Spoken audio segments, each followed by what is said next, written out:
En 2022, le Conseil départemental de l'Aude et l'Agence de développement touristique ont souhaité réaliser un portrait sensible du département. Ce travail a été mené à partir d'une large consultation de la population.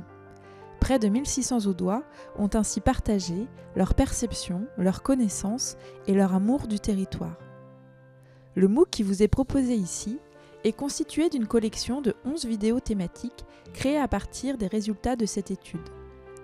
Conçu comme un outil pédagogique, il a pour objectif de vous faire découvrir ou redécouvrir les différentes facettes de l'identité du département pour mieux le comprendre et en connaître toutes les richesses. La séquence qui vous est proposée s'intéresse aux couleurs et aux matières. Les couleurs et matières d'un territoire participent à son identité et la représentation que l'on s'en fait. L'Aude se caractérise d'abord par une mosaïque de couleurs naturelles, des plus douces et minérales aux plus puissantes. Elle se décline au gré des entités paysagères et contribue ainsi aux ruptures d'ambiance franche perceptibles lorsqu'on sillonne le département. De ce nuancier Pantone néanmoins, 3 couleurs dominantes marquent les représentations du territoire. Le bleu profond de la mer et du ciel,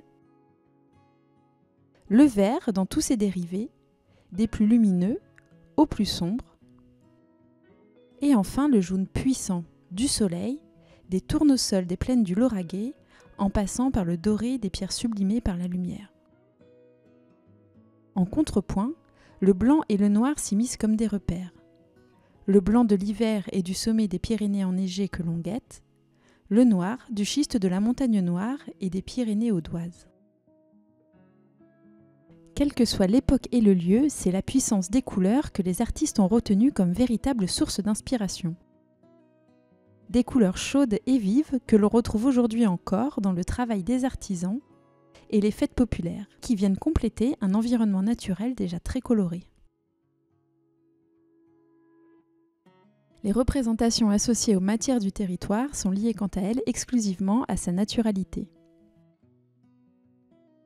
L'Aude est d'abord associée à son socle rocheux omniprésent, qui est le résultat d'une histoire géologique complexe. Sous l'ère primaire apparaissent le schiste de la Montagne Noire et des Pyrénées audoises, le gneiss autour de Cessac et du Pic de Nord, les granites dans les pentes du Cabardès.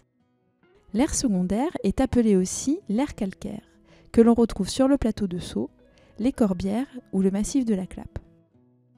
Une matière qui a façonné les paysages en offrant des curiosités aujourd'hui appréciées des visiteurs, qui a façonné aussi les bâtis, des plus humbles aux plus grandioses, et qui, dit-on, aurait également façonné le caractère des Audois.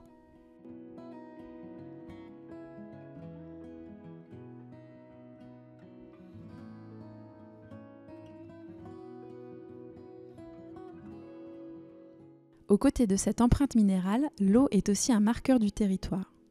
Présente sous toutes ses formes, elle a aussi dessiné la morphologie des paysages et agit comme un véritable lien sur le territoire.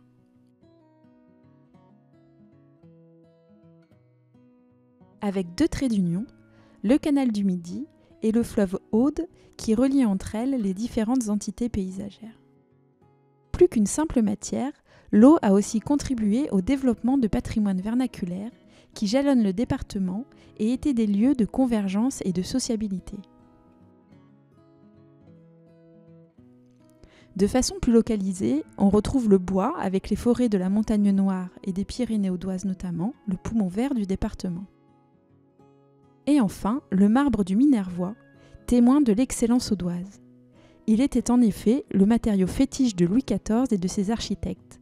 C'est pourquoi on le retrouve au Trianon de Versailles, mais aussi dans les plus beaux édifices religieux de la région.